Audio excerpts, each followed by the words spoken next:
especially the girl child, at night time. They should not be allowed to come out in the outside. মেয়েদের, ছাত্রীদের রাতের পর আর বাড়ির বাইরে, হস্টেলের বাইরে, কলেজের বাইরে বেরোনো উচিত নয়। কে বলছেন? রাজ্যের মুখ্যমন্ত্রী মমতা বন্দ্যোপাধ্যায়। আমি বারবার যখন বলি যে এই রাজ্যে শুধুমাত্র এই কালীঘাটের বাসিন্দা বাংলার মেয়েটির একমাত্র নিরাপত্তা আছে, এই রাজ্যের বাকি কোনো নারীর নিরাপত্তা নেই, আপনাদের মনে হয় অনেকের বিশ্বাস হয় না। এই ঘটনায় আবার প্রমাণ হয়ে গেল। বাংলায় একটা গণধর্ষণ কাণ্ড ঘটবে আর সেখানে তৃণমূলের যোগ থাকবে না, এটা হতেই পারে না। তৃণমূলের যোগও বেরিয়ে গেল। পুরসভার অস্থায়ী কর্মী ধরা পড়ে গেছে, একজন এখনো পলাতক, যার সঙ্গে তৃণমূলের ব্যাকগ্রাউন্ড রয়েছে। মমতা বন্দ্যোপাধ্যায়ের রাজত্বে মুসলিম ধর্মের মানুষকে কোথায় নিয়ে গেছে এই মুসলিম ধর্মের শিক্ষিত মানুষ মনে এখনো বুঝতে পারছেন না। তারা এখনো দেখতে পাচ্ছেন না যে এই মহরমের মতন একটা শোকের দিনে এই রাজ্যের মুসলিমরা, কিছু মুসলিম রীতিমতো ডিজে বের করে ভাষার নাচ করে। যদি কেউ দেখতে চান, মহরমের আগের দিন যোগাযোগ করবেন, বর্ধমান এবং হুগলিতে নিয়ে গিয়ে আপনাদের ডিজের ভাষার নাচ নাচিয়ে নিয়ে আসবো। মমতা বন্দ্যোপাধ্যায়ের রাজত্বে ঈদের আগের দিন দুদিন রাস্তায় গাড়ি দাঁড় করিয়ে চাঁদা তোলা হচ্ছে, এমন দৃশ্য আমরা দেখতে পেয়েছি। মুসলিম ধর্মের শিক্ষিত মানুষ, যুবক যুবতী কবে বুঝতে পারবেন যে মমতা বন্দ্যোপাধ্যায়ের রাজত্বকালে তাদের কি অবস্থা হয়েছে, সেটাই এখন দেখা। সমস্যা হচ্ছে যে শুধুমাত্র এই মুসলিম ধর্মের মানুষরা বুঝতে পারছেন না যে উপকার কাদের হচ্ছে। সমাজের উপরের স্তরে বসে থাকা কিছু ব্যক্তি, কিছু ইমাম, কিছু রাজনীতিবিদ, শুধুমাত্র তাদের উপকার হচ্ছে এবং তারা নিজেদের এই উপকারটা বজায় রাখতে বাকি সমস্ত মুসলিম ধর্মের মানুষকে একেবারে নিরক্ষর বানিয়ে রেখেছে। একটাই প্রচার, বিজেপি এলেই সবাইকে তাড়িয়ে দেবে, বিজেপিকে আসতে হবে না। তার আগে এই রাজ্যের মুসলিমদের যে কি অবস্থা মমতা বন্দ্যোপাধ্যায়ের রাজত্বে হয়ে যাচ্ছে, সেটা আপনারা এবার চোখে আঙুল দিয়ে বুঝিয়ে দেবার পরে দেখতে পাচ্ছেন। এখন অব্দি 4 জনকে গ্রেপ্তার করা হয়েছে। দুর্গাপুরে বেসরকারি মেডিকেল কলেজ ডাক্তারি পড়ুয়ার গণধর্ষণের কাণ্ডে 4 জন গ্রেপ্তার করা হয়েছে। তাদের নামগুলো কি? তাদের নাম হচ্ছে শেখ নাসিমউদ্দিন, শেখ রিয়াজউদ্দিন, শেখ ফিরদৌস, শেখ শফিকুল। প্রত্যেকের বাড়ি হচ্ছে বিজরা গ্রামে। মমতা বন্দ্যোপাধ্যায় দুধেল গাই। রাজ্যের মুখ্যমন্ত্রী মমতা বন্দ্যোপাধ্যায় প্রকাশ্যে সাংবাদিক সম্মেলন করে বলেন, যে গরু দুধ দেয় তাদের চাঁট সহ্য করতে হবে। মুসলিম ধর্মের মানুষকে গরু বলেছেন রাজ্যের মুখ্যমন্ত্রী মমতা বন্দ্যোপাধ্যায়, তবু একটাও কথা এর বিরুদ্ধে কাউকে বলতে দেখেছেন? মুসলিম ধর্মের শিক্ষিত মানুষ যে কবে জেগে উঠবে, নাকি আমাদের বাকি বাঙালির বুদ্ধিজীবীদের মতন শুধুমাত্র ভাতাজীবী হয়েই বেঁচে থাকবে, সেটাই এখন দেখার। আরো একজনকে গ্রেপ্তার করা হলো। 3 জনকে গ্রেপ্তার করা হয়েছিল, শেখ শফিকুল, শেখ ফিরদৌস, শেখ রিয়াজউদ্দিন। আরো একজনকে গতকাল রাতে গ্রেপ্তার করা হয়েছে, সে আবার দুর্গাপুর পুর নিগমের অস্থায়ী কর্মী, তৃণমূলী কর্মী। তৃণমূলের ভোটের প্রচারে তাকে দেখা গেছে, নেতাদের সঙ্গে তাকে দেখা গেছে। সেই শেখ নাসিমউদ্দিনকে গ্রেপ্তার করা হয়েছে, দুর্গাপুর পুরসভার অস্থায়ী কর্মী। এদের প্রত্যেকের ডিএনএ পরীক্ষা করা হবে। এখনো একজন ওই ডাক্তারি পড়ুয়া যার গণধর্ষণ হয়েছে, সে 5 জনের বিরুদ্ধে অভিযোগ দায়ের করেছিল। 4 জনকে গ্রেপ্তার করা হয়েছে, এখনো একজন অধরা। রাজ্যের বিরোধী দলনেতা বলছেন যে এর পেছনেও তৃণমূল জড়িত। পুর নিগমের অস্থায়ী এক কর্মীকে গতকাল রাতে গ্রেপ্তার করা হয়েছে, তার নাম হচ্ছে শেখ নাসিমউদ্দিন, সে হচ্ছে তৃণমূলের কর্মী। অভিযোগপত্রে ডাক্তারি পড়ুয়া পরিষ্কার জানিয়েছে, বন্ধুর সঙ্গে হাঁটছিলাম, হঠাৎ এই 4-5 জন ঘিরে ধরলো, বন্ধু কেটে পড়লো এবং এই 4-5 জন আমাকে টেনে নিয়ে গিয়ে ধর্ষণ করলো। এই বাংলার নারীদের, যদিও এই মহিলা বাঙালি নন, উড়িষ্যা থেকে এই বাংলায় মেডিকেল পড়তে এসছেন, এই বাংলার নারীদের, মহিলাদের, ছাত্রীদের এবার বুঝতে হবে যে বন্ধু কাকে করব, বিশ্বাস কাকে করব। এমন বন্ধু করলাম যে বাকিদের হাতে ছেড়ে দিয়ে কেটে পড়ল। সেই বন্ধু করলে যে কি বিপদে পড়তে হয়, সেটা দুর্গাপুরে পড়তে আসা উড়িষ্যার জলেশ্বরের এই ছাত্রীটি নিজের জীবন দিয়ে বুঝতে পারলো। এখনো সে গুরুতর অসুস্থ, তার বাবা মা আর এখানে পড়াবে না। 80 লাখ টাকা দিয়ে মেয়েকে ডাক্তারিতে ভর্তি করেছিল, তারা এবার মমতার বন্দ্যোপাধ্যায়ের রাজত্ব থেকে, এই ধর্ষণের রাজত্ব থেকে তারা নিজের মেয়েকে উড়িষ্যায় ফিরিয়ে নিয়ে যেতে চায়। উড়িষ্যায় একটি প্রতিনিধি দল দুর্গাপুরে এসেছিল এবং তাদের মুখ্যমন্ত্রী আগেই মমতা বন্দ্যোপাধ্যায়কে অনুরোধ করেছেন যেন সঠিক বিচারটা হয়। তাদের হাসপাতালে প্রবেশ করতে দেওয়া হয়নি উড়িষ্যার এই প্রতিনিধি দলকে। আপনারা দেখেছেন অন্যান্য রাজ্যে কোনো কাণ্ড ঘটলে, দুদিন আগে ত্রিপুরাতে তৃণমূলের পার্টি অফিস ভেঙে দেওয়া হয়েছিল। তারপর আপনারা দেখলেন যে এই বীরবাহা হাঁসদা, কুণাল ঘোষ এরা কিভাবে ত্রিপুরায় গিয়ে এয়ারপোর্টে দাঁড়িয়ে কি নাটকটাই না করলো। ওড়িশার একটি প্রতিনিধি দল দুর্গাপুরে এসেছিল, মমতা বন্দ্যোপাধ্যায়ের পুলিশ তাদেরকে হাসপাতালে প্রবেশ করতে দেওয়া হয়নি, এমনটাই অভিযোগ। ওড়িশা থেকে মহিলা কমিশনের প্রতিনিধিরা দুর্গাপুরে আসবেন, তাদেরকেও ঢুকতে দেওয়া হবে বলে মনে করা হচ্ছে না, কারণ মেয়েটিকে যে হাসপাতালে রাখা হয়েছে সেটা এখন দুর্গ তৈরি করে দিয়েছে মমতা বন্দ্যোপাধ্যায়ের পুলিশ।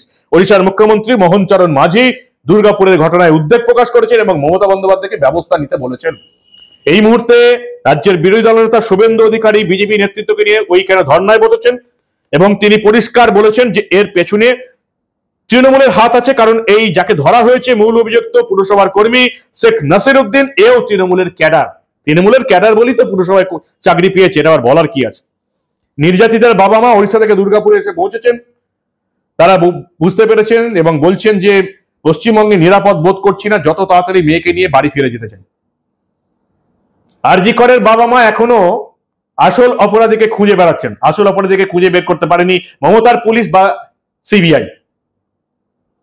আরো একটা কাণ্ড ঘটে গেল এর মধ্যে, আরো এক বাবা মা তারা বুঝতে পেরেছেন যে মমতা বন্দ্যোপাধ্যায়ের রাজত্বে ঠিক কি ঘটছে।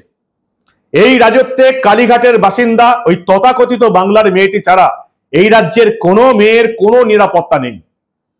আরজি করের মতন সুপার স্পেশালিটি হাসপাতালে ডিউটিরত অবস্থায় একজন মহিলা ডাক্তার ধর্ষণ হয়ে খুন হয়ে যান। দক্ষিণ কলকাতা ল কলেজ, যেটাকে কসবা ল কলেজ বলে আপনারা চেনেন, সেখানে এই মমতা বন্দ্যোপাধ্যায়ের টিএমসিপির ছাত্র নেতারা মমতা বন্দ্যোপাধ্যায়ের টিএমসিপির এক ছাত্রীকে গণধর্ষণ করে। এই হচ্ছে তৃণমূল দলটার অবস্থা। এখন আপনাদের জেগে ঘুমিয়ে থাকা ঘুম কবে ভাঙবে সেটাই এখন দেখার। যবে আপনার মেয়েটা এইভাবে গণধর্ষিতা হবে তবে কি আপনাদের চৈতন্য হবে? মমতা বন্দ্যোপাধ্যায় একের পর এক ঘটনাকে ছোট বলেছেন। কখনো বলেছেন প্রেম ছিল, কখনো বলেছেন প্রেগনেন্ট ছিল, কখনো বলেছেন সরকারকে বদনাম করার চেষ্টা, কখনো বলেছেন যে এটা দেহ থাকলে এরকম দু একটা শরীর খারাপ হতেই পারে। আর এবার কি বললেন? আরো লজ্জার ব্যাপার। বাঙালি হিসাবে নিজেকে তো লজ্জিত মনে করছি, অনেকদিন আগেই আপনাদের বলেছি। এবারে মুখ্যমন্ত্রী মমতা বন্দ্যোপাধ্যায় এমন একটা লজ্জার কথা বললেন যেটা এই বাংলার প্রতিটি মহিলাকে অপমান করা হলো। এখন অব্দি কাউকে প্রতিবাদ করতে দেখেছেন? দেখবেন না, কারণ বুদ্ধিজীবীরা এখন ভাতাজীবী হয়ে গেছে। তারা বিভিন্ন কমিটির মাথায় বসে আছে, মাস গেলে আমার আপনার ট্যাক্সের টাকার 1 লাখ টাকা তাদের ব্যাংকে পৌঁছে যাচ্ছে। কেন প্রতিবাদ করবেন? কটা আমার মতন মূর্খ আছে যে রাজ্য সরকারের 3-4 লাখ টাকা মাসের বিজ্ঞাপন ছেড়ে বাঙালি হিন্দুদের জাগানোর জন্য জেলেও যেতে রাজি হয়ে যাবে? এরকম মূর্খ আর আপনারা কটা পাবেন? এই রাজ্যের 99% মানুষই এই সুবোধ সরকারদের মতন বুদ্ধিজীবী। তারা এই বাংলার মানুষের জন্য একটাও শব্দ খরচা করবেন না। এই রাজ্যের বুদ্ধিজীবীরা অনেকে যারা গালাগাল দিয়ে আবার বুদ্ধিবীচি বলেন, কেউ বলেন ভাতাজীবী, তারা একটাও মুখ খুলবেন না। মমতা বন্দ্যোপাধ্যায় কি বললেন দেখুন আপনারা। Especially the girl child at night time, they should not be allowed to come out in the outside. They have to protect themselves also. Mamata Bandyopadhyay যেটা বললেন একবার ভাবুন, যদি এই রাজ্যের বঙ্গ বিজেপির কোন নেতা বলতেন যে মেয়েদের রাতের পর বেরোনো উচিত নয়, বঙ্গ বিজেপির কোন নেতা বললে এতক্ষণে মমতা বন্দ্যোপাধ্যায় কলকাতার বুকে বড় মিছিল বার করতেন এবং তার পেছনে এই বুদ্ধিজীবীরা হাঁটতেন, যাদের ছবি আপনারা দেখতে পাচ্ছেন, যাদের নাম মুখে আনতো আমার লজ্জা বোধ হয়। বাংলা বিজেপির কোনো একজন নেতা যদি বলতো যে নিরাপত্তার খাতিরে মেয়েদের রাতের পর রাস্তায় বেরোনো উচিত নয়, মমতা বন্দ্যোপাধ্যায় এই সমস্ত বুদ্ধিজীবীদের নিয়ে মিছিল করতেন। সেই বুদ্ধিজীবীরা আজকে চুপ, কারণ মমতা বন্দ্যোপাধ্যায় বলেছে। দুদিন আগে এই মমতা বন্দ্যোপাধ্যায় দলের লোকজন চেঁচামেচি করছিল যে তালিবানরা নাকি সাংবাদিক সম্মেলন করেছে মেয়েদের বার করে দিয়ে, মহিলা সাংবাদিকদের বার করে দিয়ে। মহিলা সাংবাদিকদের বার করে দিয়ে সাংবাদিক সম্মেলন করাটা যদি মোদী সরকারের দোষ হয়, তাহলে তার দুদিন পরেই এই তালিবানরা দিল্লির বুকে মহিলা সাংবাদিকদের নিয়েই সাংবাদিক বৈঠক করলো। তাদেরকে ক্রেডিট দেওয়া কেন হবে না? মমতা বন্দ্যোপাধ্যায় বলছেন যে রাতের পর মেয়েদের বেরোনো উচিত নয়, ছাত্রীদের বেরোনো উচিত নয়। তিনি যেটা বলেননি সেটা আমি বলে দিচ্ছি, কারণ রাতের পর তিনি তার দুধেল গাইদের যে দুষ্কৃতীদের যে ক্ষমতা দিয়েছেন, যে নিরাপত্তা দিয়েছেন, কারণ ভোটের ছাপ্পা ভোট এরাই করে। বগটুয়ে দেখলেন না কি হলো, 8-10টা পরিবারের বাইরে থেকে শেকল তুলে তালা দিয়ে পুড়িয়ে মারা হলো। কারা পুড়িয়ে মেরেছিল? অপরাধীরাও মুসলিম। কারা পুড়ে মরেছিল? অপরাধীরাও মুসলিম। কিচ্ছু হয়নি। কেন হয়নি? কারণ একটা জিনিস এদের মধ্যে কমন ছিল, যারা পুড়িয়ে মেরেছিল অপরাধী তারাও তৃণমূলী, যারা পুড়ে মরেছিল তারাও তৃণমূলী। ভাগ বাটোয়ারা নিয়ে ঝগড়ার পর জ্যান্ত পুড়িয়ে মারা হয়েছিল।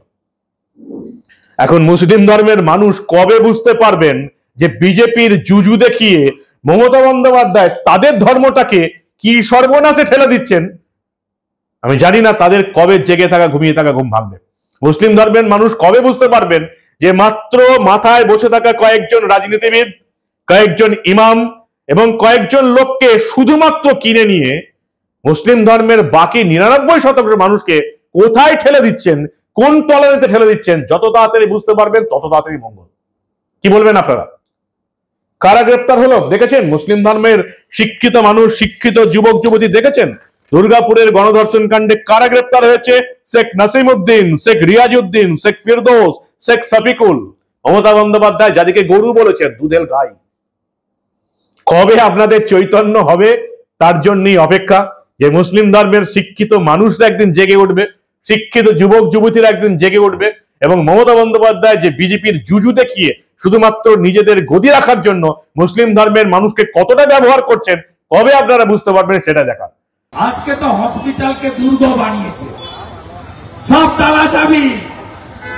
হ্যাঁ বন্ধু, আমি ওই বোন বা কন্যার কাছে যেতাম না, কিন্তু বাবার সঙ্গে কথা বলার পরে, মায়ের সঙ্গে টেলিফোনে কথা বলার পরে আমি ডাক্তার বাবুদের কাছে যাব ঠিক করেছিলাম।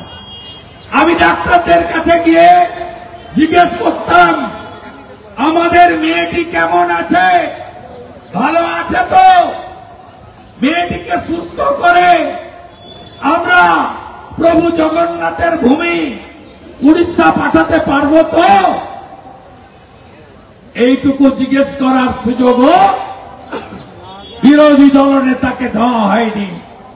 সকাল 8টায় হসপিটালের ম্যানেজমেন্ট ফোন করছেন, আমরা ভীষণ চাপে আছি, ডাক্তারদের বলে দেওয়া হয়েছে কোথাও মুখ খুলবেন না,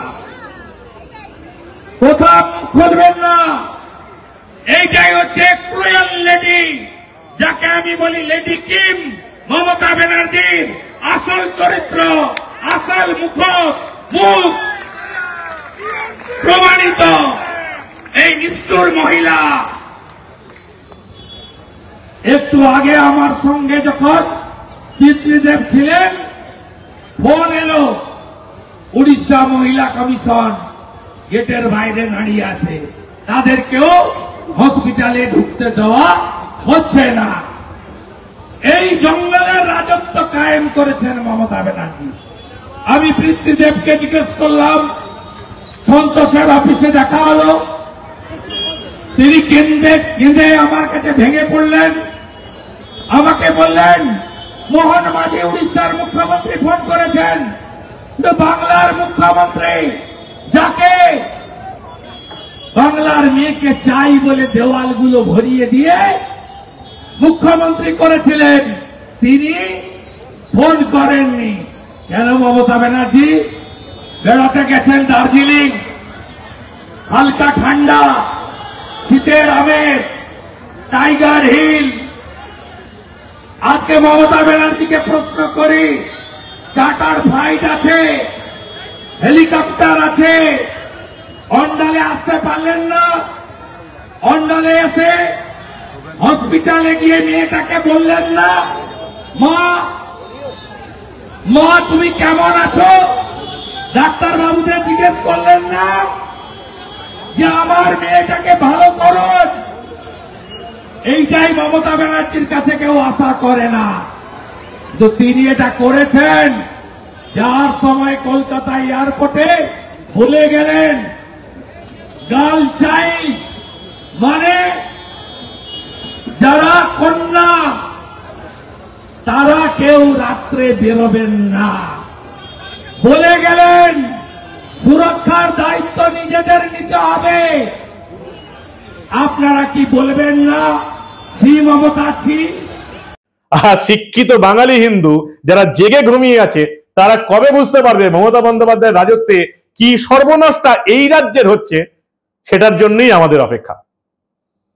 কতদিন আমাদেরকে এইভাবে চিৎকার করে আপনাদের ঘুম ভাঙাতে হবে, জেগে ঘুমিয়ে থাকা ঘুম, এটা আপনারাই বলতে পারবেন। কি বলবেন আপনারা? আপনাদের মূল্যবান এবং গুরুত্বপূর্ণ মতামত জানান দা নিউজ বাংলার কমেন্ট সেকশনে।